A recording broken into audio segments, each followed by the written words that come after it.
আসসালামু আলাইকুম ওরহমতুল্লাহ বরকাতুহ। আলহামদুলিল্লাহ রবিল আলমিন ওসলাতু ওসালামু আলা আশরাফিল আম্বিয়া ওয়াল মুরসালিন নবীনা মুহাম্মদ ওয়া আলা আলিহি ওয়া আসহাবি আজমাইন ও বাদ। সম্মানিত দর্শকবৃন্দ, দূরেও কাছে যে যেখানে বসে আমাদের অনুষ্ঠান দেখছেন সবাইকে সাদর শুভেচ্ছা জানাচ্ছি। দর্শকবৃন্দ, আমরা আলোচনা করছিলাম ইমাম আবু জাফর তাহাউই রহমতুল্লাহ আলাইহি রচিত বয়ান ইতিকাদ আহলে সুন্নাহ ওয়াল জামাআহ, আহলে সুন্নাহ ওয়াল জামাতের আকীদার বর্ণনা এই কিতাবটির একটি অংশ নিয়ে, যেখানে আমাদের ইমাম বলছিলেন ওয়া নুমিনু বিআশরাতিস সাআহ, আমরা কিয়ামতের আলামতের উপর ঈমান রাখি। মিন খুরুজিদ দাজ্জাল, দাজ্জালের বের হওয়ার বিষয় নিয়ে এটার উপর ঈমান রাখি। ওয়া নুজুল ঈসা ইবনে মারইয়াম আলাইহিস সালাম মিনাস সামা, এবং আকাশ থেকে ঈসা আলাইহিস সালামের নাজিল হওয়ার বিষয়ের উপর ঈমান রাখি।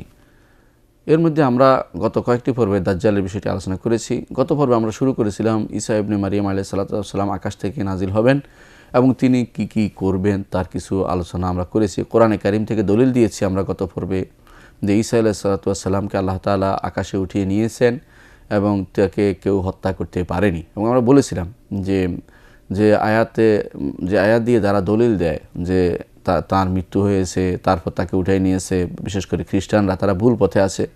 কারণ ইন্নী মুতাওয়াফিক অর্থ হচ্ছে ইমাম ইবনে জারীর আত-তাবারী রাহমাতুল্লাহ আলাইহি, যিনি রাইসুল মুফাসসিরিন, তিনি বলছেন ইন্নী মুতাওয়াফিকা আই কাবিদুকা। তাওয়াফির অর্থ কাবেদ অর্থ আরবি ভাষায় আসে, সেই হিসাবে এর অর্থ হচ্ছে যে আমি আপনাকে গ্রহণ করে নিব, আপনাকে আমি উঠিয়ে নিব। ওয়া মুতাওয়াফিকা রাফিউকা ইলাইয়া, আপনাকে আমি কবজা করে উপরে উঠিয়ে নিব, এবং সেটাই বাস্তব। আল্লাহ তাআলা তাকে উঠিয়ে নিয়েছেন। রাসূলুল্লাহ সাল্লাল্লাহু আলাইহি ওয়াসাল্লাম তার সাথে দেখা করেছেন এবং রাসূলুল্লাহ সাল্লাল্লাহু আলাইহি ওয়াসাল্লামের উম্মতের হিসাবে তিনি আবার এই দুনিয়াতে আগমন করবেন। কোরআনে কারীমের ভাষ্য আমরা আগে আলোচনা করেছি। আজকে আমরা আলোচনা করতে চাই হাদিস থেকে। গত পর্বে আমরা শুরু করেছিলাম যে রাসূল হাদিস থেকে প্রমাণ পাওয়া যায় যে ঈসা আলাইহিস সালাম নাজিল হবেন।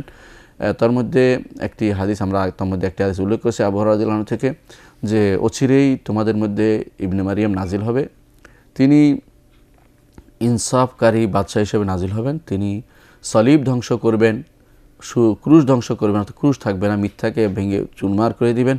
ইয়াকতুল খিনজির, শুকর হত্যা করবেন, কারণ শুকর খাওয়ার মতো লোক থাকবে না, সেই জন্য ওয়াইদা আল হার্ব, এবং যুদ্ধ বন্ধ করবেন, কারণ ঈমান ছাড়া আর কিছু তিনি গ্রহণ করবেন না সেখানে।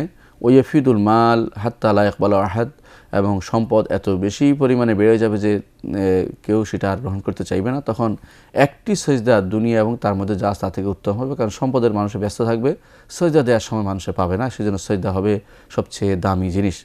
তারপর আবু হুরায়রা রাদিয়াল্লাহু আনহু কোরআনের আয়াতটি তেলাওয়াত করলেন, ওয়া ইমিন আহলিল কিতাবি ইল্লা লা ইউমিনান্না বিহি ক্বাবলা মাউতিহি ওয়া ইয়াউমাল কিয়ামাতি ইয়াকুনু আলাইহিম শাহীদা, অর্থাৎ এই আয়াতের তাফসীর হিসেবে তিনি সেটা উল্লেখ করেছেন। দ্বিতীয় আরেকটি হাদিস এসেছে আবু হুরায়রা রাদিয়াল্লাহু আনহু থেকে, তিনি বলেন রাসূলুল্লাহ সাল্লাল্লাহু আলাইহি ওয়াসাল্লাম বলেছেন, কাইফা আনতুম ইযা নাযালা ইবনু মারইয়াম ফীকুম ওয়া ইমামুকুম মিনকুম, কেমন তোমাদের অবস্থা হবে যখন ইবনে মারইয়াম আকাশ থেকে নাজিল হবেন, অবতরণ করবেন, ওয়া ইমামুকুম মিনকুম, তখন তোমাদের ইমাম হবে তোমাদের থেকে। অর্থাৎ বুখারীতে হাদিসটি এসেছে, মুসলিম হাদিসটি এসেছে যে তোমাদের ইমাম তোমাদের থেকে হবেন, অর্থাৎ যিনি ইমাম তখন ছিলেন তিনি ইমাম হবেন, আর মুক্তাদি হবেন ঈসা আলাইহিস সালাম। নাজিল হওয়ার পরে প্রথম দেখবেন যে একামত হয়ে গেছে, তখন বলা হবে যে আপনি আমাদের নিয়ে সালাত আদায় করুন। বলে না, তুমি এই একামত তোমার জন্য কায়েম করা হয়েছে, তুমি এখানে ইমামতি করো, আমি তোমার পিছনে সালাত আদায় করব। এই মাধ্যমে তিনি এই উম্মতের অন্তর্ভুক্ত হবেন। ইমাম মুসলিম বর্ণনা করেন জাবের রাদিয়াল্লাহু আনহু থেকে, তৃতীয় হাদিসটি আমরা উল্লেখ করছি এখন, সেখানে বলা হয়েছে, ইমাম মুসলিম বর্ণনা করেন জাবের রাদিয়াল্লাহু আনহু থেকে, তিনি বলেন রাসূলুল্লাহ সাল্লাল্লাহু আলাইহি ওয়াসাল্লাম বলেছেন, আমি রাসূলুল্লাহ সাল্লাল্লাহু আলাইহি ওয়াসাল্লামকে বলতে শুনেছি, তিনি বলেন রাসূলুল্লাহ সাল্লাল্লাহু আলাইহি ওয়াসাল্লাম বলতে শুনেছি, লা তাযালু তায়ফাতুম মিন উম্মতি ইউকাতিলুনা আল হক, এই উম্মতের একটি বিরাট গোষ্ঠী থাকবে যারা হকের সাথে যুদ্ধে লড়াই লিপ্ত থাকবে। যাহিরিনা ইলা ইয়াউমিল কিয়ামা, তারা প্রকাশিত থাকবে, তারা যুদ্ধে জয়লাভ করতে হবে জরুরি না, অর্থাৎ তাদের হকটা প্রকাশ থাকবে। কিয়ামত পর্যন্ত এরা হকের উপর আছে, এরা থাকবে, এরা সবসময় জানবে যে মানুষেরা হকের উপর আছে। এই মানুষগুলো যুদ্ধ করতে হকের উপরে তারা সবসময় লড়াইতে থাকবে। ক্বালা ফায়ানজিলু ঈসা ইবনে মারইয়াম, এমত অবস্থায় ঈসা ইবনে মারইয়াম তখন নাজিল হবেন। ফায়াকুলু আমিরুহুম, তাদের আমির বলবেন, তাদের শাসক তখন বলবেন, যে যিনি অর্থাৎ তখন আমাদের যে শাসক যার আলোচনা আমরা আগে করেছি, অর্থাৎ ইমাম মাহদি, তখন তাকে বলবেন সল্লি লানা, অর্থাৎ ঈসা ইবনে মারইয়াম আপনি আমাদের নিয়ে সালাত আদায় করুন। ফায়াকুলু লা, তখন ঈসা আলাইহিস সালাম বলবেন, না, আমি সালাত আদায় করব না, এখন তোমাদের পিছনে সালাত আদায় করো, ইমাম হিসাবে নয়। ইন্না বা'দাকুম আলা বা'দিন উমারা, তোমাদের একে অপরের উপরে আমির হবে, তাকরামাতুল্লাহ লিহাদিল উম্মাহ, আল্লাহ তাআলা এই উম্মতকে সম্মানিত করেছেন, অর্থাৎ আমি এখন তোমাদের পিছনে সালাত আদায় করে এই উম্মতের অন্তর্ভুক্ত হব এবং উম্মতকে সম্মানিত করব। রাসূলুল্লাহ সাল্লাল্লাহু আলাইহি ওয়াসাল্লাম উম্মত হওয়া তার জন্য সম্মানিতের বিষয় হয়ে দাঁড়িয়েছে। এই জন্য তাছাড়া চতুর্থ আরেকটি হাদিস আমরা হুযায়ফা ইবনে আসিদ রাদিয়াল্লাহু আনহু হাদিসে বর্ণনা করতে শুনি। তিনি বলেছেন 10টি আলামত যখন তিনি আলোচনা করেছেন তখন বলেছেন নুজুল ঈসা ইবনে মারিয়াম, এবং ঈসা ইবনে মারিয়ামের নাজিল হওয়া সে আলামত হিসেবে তিনি উল্লেখ করেছেন।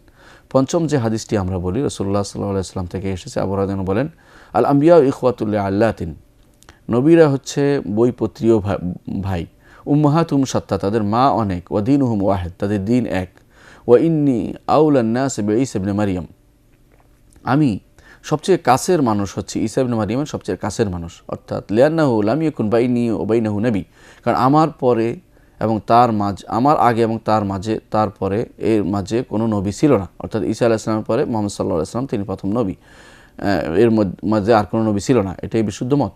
ওয়া ইন্নাহু নাজিলুন, এরপর তিনি বলেন ওয়া ইন্নাহু নাজিলুন, আর ঈসা ইবনে মারিয়াম অবশ্যই অবতরণ করবে, ফাইজা রাআইতুমু ফাআরিফুহু, যখন তোমরা তাকে দেখবে তখন তাকে চিনে রাখবা, অর্থাৎ তার কথা শুনবে, তার কথা মেনে চলবে এবং তার সাথে যুদ্ধ করবে, তার সাথে যতটুকু আদর করবে। এটা রাসূলুল্লাহ সাল্লাল্লাহু আলাইহি ওয়াসাল্লাম আমাদের প্রতি নির্দেশনা। তাহলে দেখা গেল ইমাম আহমদের বর্ণনা এই হাদিসটি থেকে আমরা বুঝলাম যে বুখারী মুসলিমে আসছে, এমনকি কুতুবুল আরবা'a, কুতুবুস সুন্নাতে আসছে, ইমাম মুসনাদ আহমদে আসছে। এই হাদিসগুলো থেকে বোঝা যাচ্ছে যে ঈসা আলাইহিস সালাম অবশ্যই অবতরণ করবেন এই উম্মতের মধ্যে, এবং তিনি এসে উম্মতের নেতৃত্বের ভারটি হাতে নেবেন এবং কাফেরদের বিরুদ্ধে যুদ্ধ করবেন, বিশেষ করে দাজ্জালের বিরুদ্ধে যুদ্ধ করবেন, এবং তিনি এই উম্মতের অন্তর্ভুক্ত হবেন। এই হাদিসগুলো আমরা যদি আলোচনা করতে চাই অনেক বেশি লম্বা হয়ে যাবে, সবগুলো আমরা আলোচনা করতে পারবো না। তবে একটুকু আমরা বলি যে এই হাদিসগুলো ইসলামের যে সমস্ত দাওয়াবিন সুন্নাহ হাদিসের যে সমস্ত কিতাব আছে সমস্ত কিতাবে এসেছে, সেই জন্য এই কিতাবগুলো মুতাওয়াতের পর্যায়ে ধরেছেন আলেমরা। এই আলেমরা এগুলোকে মুতাওয়াতির বলেছেন। এবং ঈসা আলাইহিস সালাম যে আসবেন এটাকে অস্বীকার করলে ঈমান থাকবে না, কারণ মুতাওয়াতির হাদিস অস্বীকার করলে ঈমান থাকবে না সবাই বলে। বিশুদ্ধ মতে তো সহিহ হাদিসকে অস্বীকার করলে ঈমান থাকবে না।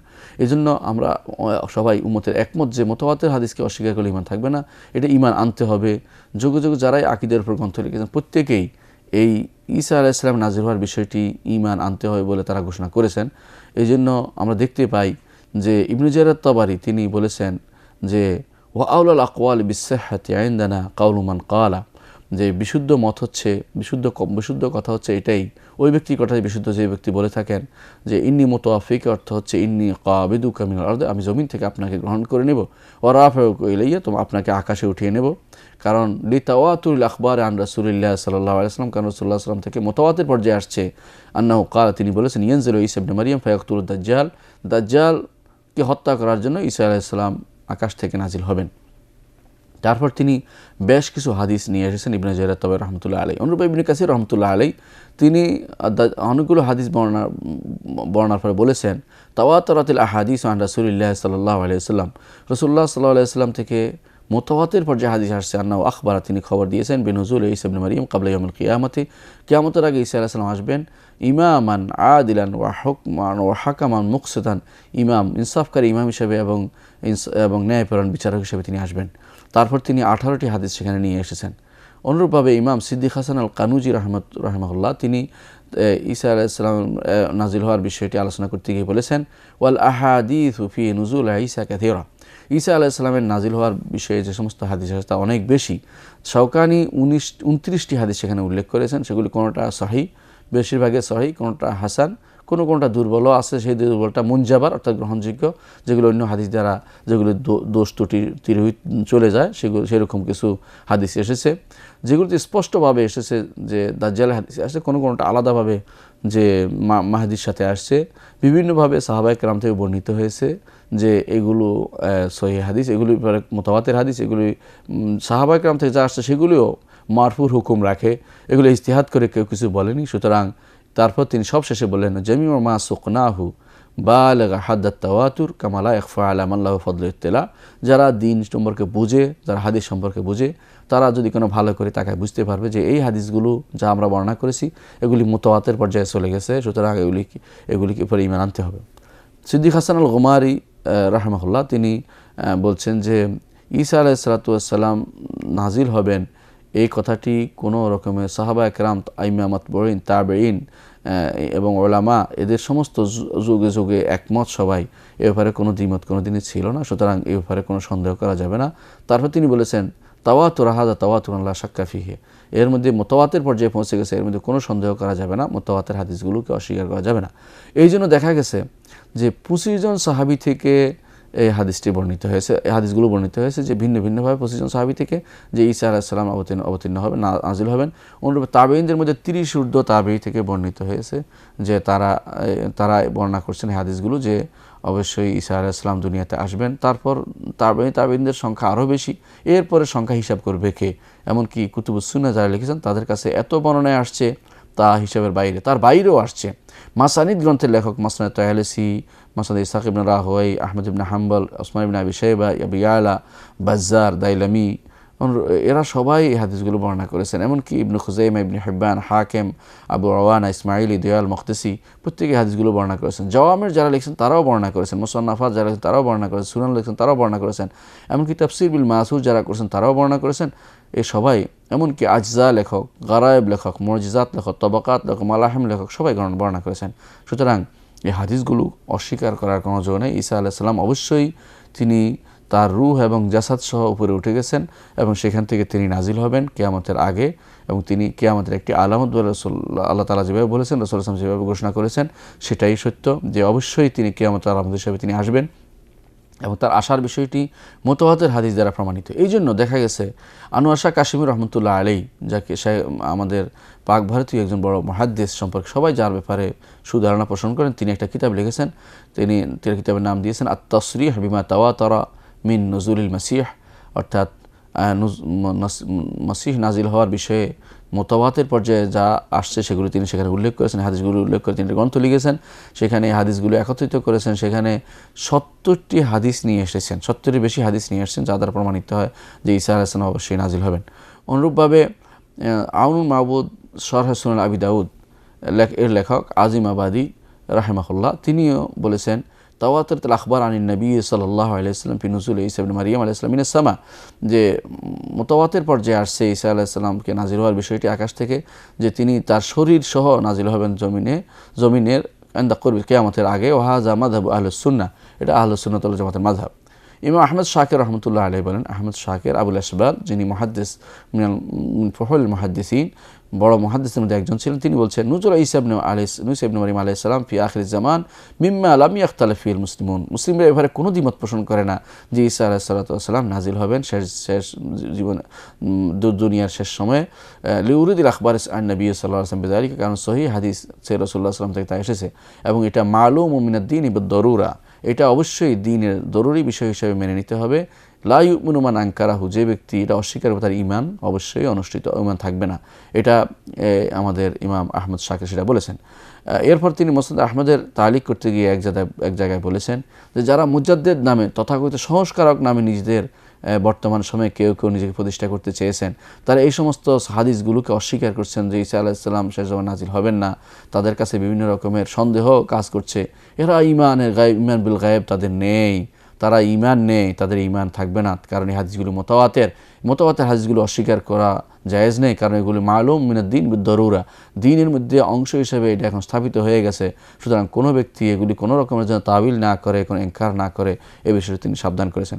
ইমাম শেখ মোহাম্মদ নাসিরুদ্দিন আলবানী রাহিমাহুল্লাহ, শেখ নাসিরুদ্দিন আলবানী যিনি বর্তমান সময়ের শ্রেষ্ঠ মুহাদ্দিস বলে বিবেচিত, তিনি লিখেছেন ইলাম আন্না হাদিস আদ-দাজ্জাল ও নুজুল ঈসা ইবনে মারইয়াম আলাইহিস সালাম মুতাওয়াতিরা, জেনে রাখো দাজ্জালের হাদিস এবং ঈসা আলাইহিস সালাম হাদিসগুলো মুতাওয়াতির। ইয়াজিবুল ঈমানু বিহা, ঈসা আলাইহিস সালাম যে নাজিল হবে এই হাদিসগুলো মুতাওয়াতির, এগুলোর উপর ঈমান আনা ওয়াজিব। যারা অধিকাংশ সময় এগুলিকে বলে থাকে যেগুলি আহাদ, কথা ঠিক নয়, এগুলি জাহেল, তারা দিন সম্পর্কে অজ্ঞ, এই জন্য তারা একথা বলে থাকে। যদি কেউ এগুলোকে একত্রিত করে হাদিসগুলো তো দেখতে পাবে সেগুলো মুতাওয়াতির, যেমন ইবনে হাজার সহ প্রত্যেকে বলেছেন হাদিসগুলো মুতাওয়াতির। এই জন্য আমাদের ঈমান আনতে হবে, কোনো রকম সন্দেহ থাকা যাবে না।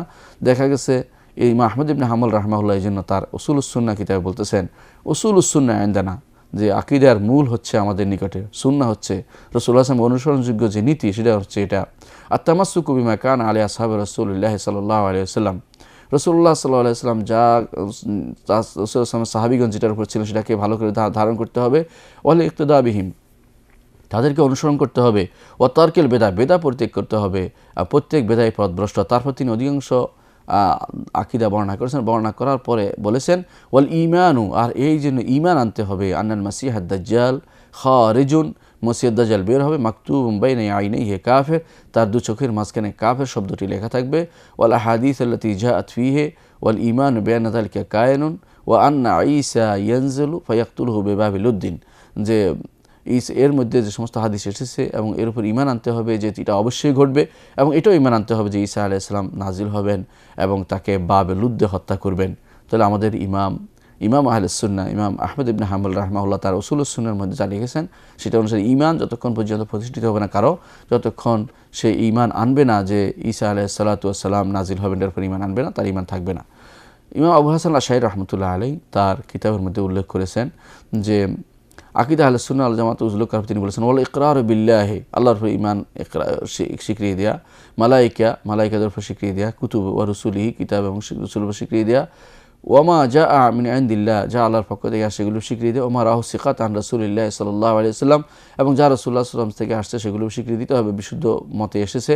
লা ইরুদ্দুনা মিন যালিকা শাইআন, আহলুস সুন্নাহ ওয়াল জামাত তারা কখনো এর কোনোটাই তারা বাদ দেয় না, কোনোটাকে তারা রদ করে না।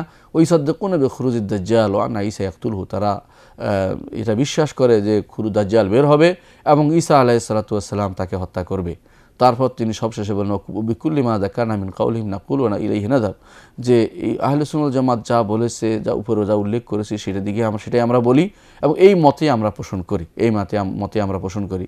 তাহলে আমরা দেখতে পাচ্ছি যে সত্যিকার আকীদার যারা ধারক বাহক তারা প্রত্যেকেই, যেমন ইমাম আবু হাসান আশআরী রাহমাহুল্লাহ তিনি ধারক বাহক ছিলেন আকীদার পরবর্তী ইমামদের অনেকেই তারা অনুসরণ করে চলে, যদিও তারা ভুল পথে অনুসরণ করে, সঠিকভাবে যারা অনুসরণ করে তারাও তাকে ভালো ইমাম বলে জানে। তিনি সবশেষে যে মারহালা ছিলেন, যে স্টেজে ছিলেন, যে সঠিক পথে ছিলেন, তিনি শেষে সেই কথাটি বলেছেন তার মাকারাতুল ইসলামিয়িন ও ইখতিলাফুল মুসাল্লিনের মধ্যে বলেছেন যে এগুলি আমরা ঈমান রাখি, এগুলোর দিকে যাই, এই মতটি আমরা পোষণ করি। আর আমাদের ইমাম আবু জাফর তাহাবী তো বলেছেন যে আমরা খুরুজ দাজ্জালের উপর ঈমান রাখি এবং নজুল ঈসা ইবনের উপর ঈমান রাখি, যা আমরা একটু আগে বলেছি। সুতরাং কাদি ইয়াদও বলেছেন এই কাছাকাছি আরেকটি পর্যায়ে, তিনি বলেছেন যে নুজুল ঈসা ওয়া কাতলুদ দাজ্জাল হাক্কুন ওয়া সাহিহুন ইনদা আহলিস সুন্নাহ লিল হাদিস সাহিহা, সহিহ হাদিস অনুসারে দেখা যাচ্ছে যে ঈসা আলাইহিস সালাম নাজিল হবেন, দাজ্জালকে তিনি হত্যা করবেন, এটা স্বীকার লাইসা ফিল আকলি ওয়ালা ফিশ শারঈ মা ইবতিলুহু, যে শরীয়ত এবং আকল কোথাও সেটাকে অস্বীকার করে না, সুতরাং এটাকে সাব্যস্ত করতে হবে। শাইখুল ইসলাম ইবনে তাইমিয়া রাহমাতুল্লাহি আলাইহি বলেছেন ওয়াল মাসীহু সাল্লাল্লাহু আলাইহি ওয়াসাল্লাম অর্থাৎ ঈসা আলাইহিস সালাম ওয়া আলা সাইরিন নবিয়্যিন, সবার উপরে সালাম, সমস্ত নবীগণ লাবুদ্দা ইয়ানজিল, আর তিনি অবশ্যই জমির উপর নাজিল হবেন, যেভাবে রাসূলুল্লাহ সাল্লাল্লাহু আলাইহি ওয়াসাল্লাম বলেছেন কামা সাফিল হাদিস সাহিহ, সহিহ হাদিস এটা এসেছে। ওলিহাজা কানা ফিস সামাইস সানি, এই জন্য তিনি দ্বিতীয় আকাশে আছেন। মা আন্নাহু আফদালু মিন ইউসুফ ও ইদ্রিস ও হারুন, যদিও তিনি উত্তম, ইউসুফ ইদ্রিস হারুন থেকে উত্তম, তারপরেও তাকে দ্বিতীয় আসমান রাখা হয়েছে, কারণ দ্বিতীয় আসমান কাছের, এই জন্য লিআন্না ইউরিদু নুজুল আরদ ক্বাবলা ইয়াউমিল কিয়ামা, কারণ কিয়ামতের আগে তিনি সেখান থেকে নাজিল হবেন। বিখিলাফি গায়রিহি, এর বিপরীত এর সাথে তুলনা হয় না। ও আদম কানা ফিস সামাইদ দুনিয়া, কারণ আদম প্রথম আসমান তাকে রাখা হয়েছে লিআন্না নাসমা বানিহি তুরাদু আলাইহি, কারণ তার সন্তানদেরকে তার উপর পেশ করা হচ্ছে, এই জন্য তিনি প্রথম আসমানে আসেন। আর ঈসা আলাইহিস সালামকে দ্বিতীয় আসমানে রাখা হয়েছে, সেখান থেকে তিনি আবার নাজিল হবেন বলে আমাদের ইমাম শাইখুল ইসলাম ইবনে তাইমিয়া রাহিমাহুল্লাহ উল্লেখ করেছেন। তাহলে বোঝা গেল যে এই ঈসা আলাইহিস সালাম নাজিল হওয়ার বিষয়টি মুতাওয়াতির পর্যায়ের, এটা কোনোভাবে কোনো অপব্যাখ্যা করা যাবে না। দাজ্জালকে তিনি হত্যা করবেন এটাকে অপব্যাখ্যা করা যাবে না, দাজ্জাল মানুষ এটাকে অপব্যাখ্যা করা যাবে না। এগুলো যেভাবে আমাদের ইমামরা বিশ্বাস করতেন, আমাদের পূর্বসূরীরা বিশ্বাস করতেন, সাহাবা একরাম যে বিশ্বাস করতেন, তাবেঈন, আইম্মা মুতবাঈন, উলামা, ফুদালা যারা চলে গেছে তারা যেভাবে বিশ্বাস করতেন সেভাবে আমাদেরকে এর উপরে ঈমান আনতে হবে, কোনো সন্দেহ পোষণ করা যাবে না। বলতে পারেন যে ঈসা আলাইহিস সালাম কেন আসবে, অন্য নবীরা আসবে না, ঈসা আলাইহিস সালাম কেন আসবে? ঈসা এই জন্য আসবে যে ঈসার উপরে যত অপবাদ দেওয়া হয়েছে অন্য কারোর উপরে অপবাদ এখনও নাই, অর্থাৎ অন্যদের অপবাদের সময় পার হয়ে গেছে, কিন্তু ঈসার উপর অপবাদ তারা এখনও চালিয়ে যাচ্ছে, যে ঈসা আলাইহিস সালামকে তারা হত্যা করেছে। তিনি এসে প্রমাণ করবেন, এক নম্বর কারণ যে কারণে যে তাকে তিনি আসবেন, কারণ হচ্ছে ইহুদিরা তার উপর অপবাদ দিয়েছে, আর নাসারারা তার উপর তার ব্যাপারে পথভ্রষ্ট নীতি অবলম্বন করেছে। এই জন্য তিনি এসে সেটাকে সুস্পষ্ট করে দিবেন যে তোমরা মিথ্যার উপর আসো, আমাকে কেউ হত্যা করেনি বা আমাকে কেউ আক্রমণ করতে পারেনি, আল্লাহ তাআলা আমাকে উঠিয়ে নিয়েছেন। এবং শেষ জীবনে এসে তিনি গুরুত্বপূর্ণ কাজটি করবেন, অর্থাৎ যে তার মাসীহুল হেদায়াতের মসিহ হিসেবে আসবেন, মাসীহুদ দলালা পথভ্রষ্ট মসিহকে তিনি মারতে পারেন, সে পথভ্রষ্ট মসিহকে মারতে পারেন, সেই জন্য তিনি আসবেন। আর দ্বিতীয় যে কারণ হিসেবে কেউ কেউ বলেছেন যে ঈসা আলাইহিস সালাতু ওয়াস সালাম যখন তার ইনজিলে পেয়েছেন যে এই উম্মতের উদাহরণ হচ্ছে যে উম্মতের উদাহরণ হচ্ছে কাজারাইন আখরাজা শাতাউ ফাআযারাহু ফাস্তাগলাযা ফাস্তাওয়া আলা সুকিহি, যে একজন একটা ফসলের মতো যে ফসল শক্তিশালী হয়ে তার কাণ্ডের উপর দাঁড়িয়েছে এবং যেটা দেখতে যারা দেখে তারকে খুশি করে, তখন তিনি চেয়েছিলেন যে তাদের মধ্যে হোক, এই জন্য তিনি যেন তাদের মধ্যে অন্তর্ভুক্ত হতে পারেন। আল্লাহ তাআলা তার দোয়া কবুল করে শেষ জীবনে তিনি আসবেন। কোনো ইমাম সেটা উল্লেখ করেছেন। কোনো ইমাম এই জন্য উল্লেখ করেছেন যে এই বিষয়গুলো তিনি একদিক থেকে তিনি নবী হবেন। ইমাম জাহাবি রহমতুল্লাহ এই জন্য তার কিতাব তাজরিদ আসমায়ে সাহাবার মধ্যে ঈসা আলাইহিস সালামকে উল্লেখ করেছেন যে তিনি সাহাবী একদিক দিয়ে আবার নবীও, কারণ রাসূলুল্লাহ সাল্লাল্লাহু আলাইহি ওয়াসাল্লামকে লাইলাতুল ইসরা দেখেছেন এবং তিনি তার সালাম দিয়েছেন। এই জন্য আখির সাহাবী মওতান হবে, সর্বশেষ সাহাবী যিনি মারা যাবেন তিনি হচ্ছেন ঈসা ইবনে মারইয়াম আলাইহিস সালাতু ওয়াস সালাম। এই জন্য কিয়ামতের আগে ঈসা ইবনে মারইয়ামকে আল্লাহ তাআলা দুনিয়াতে পাঠাবেন এবং যাতে করে নাসারাদের কথাও বাতিল হয়ে যায়, তারা ভুল তথ্যের উপর আছে, তারা ভুলের উপর আছে, এবং ঈসা ইবনে মারইয়ামকে আল্লাহ তাআলা এনে সর্বশেষ যিনি সুসংবাদ দিয়েছেন আমাদের নবী সম্পর্কে সেটার উপর তিনি সুপ্রতিষ্ঠিত করবেন। আবার দিনকে যে রাসূলুল্লাহ সাল্লাল্লাহু আলাইহি ওয়াসাল্লামের সুসংবাদ আমি তোমাদেরকে আগেই দিয়েছিলাম মুহাম্মদ সাল্লাল্লাহু আলাইহি ওয়াসাল্লামের, সেটা আমি আবার প্রমাণিত করলাম। তারপর তিনি যখন আসবেন তিনি বিচার করবেন মুহাম্মদ সাল্লাল্লাহু আলাইহি ওয়াসাল্লামের শরীয়ত মোতাবেক, তিনি অন্য কোনো শরীয়তে বিচার করবেন না যা মানুষ বলে থাকে সেটা সত্য নয়। তার সময়ে সারা দুনিয়াতে নিরাপত্তা প্রসার লাভ করবে এবং তিনি নিরাপত্তা সারা দুনিয়াতে এমন নিরাপত্তা আসবে, মানুষ এই নিরাপত্তার অধীন চলাফেরা করবে, মানুষের মধ্যে কোনো হিংসা হানাহানি থাকবে না এবং সম্পদ প্রচুর পরিমাণে বেড়ে যাবে। এই বিষয়গুলো হাদিসে এসেছে, এর উপর আমাদের ঈমান রাখতে হবে। আখিরু দাওয়ানা আলহামদুলিল্লাহি রাব্বিল আলামিন। আসসালামু আলাইকুম ওয়া রাহমাতুল্লাহি ওয়া বারাকাতুহু।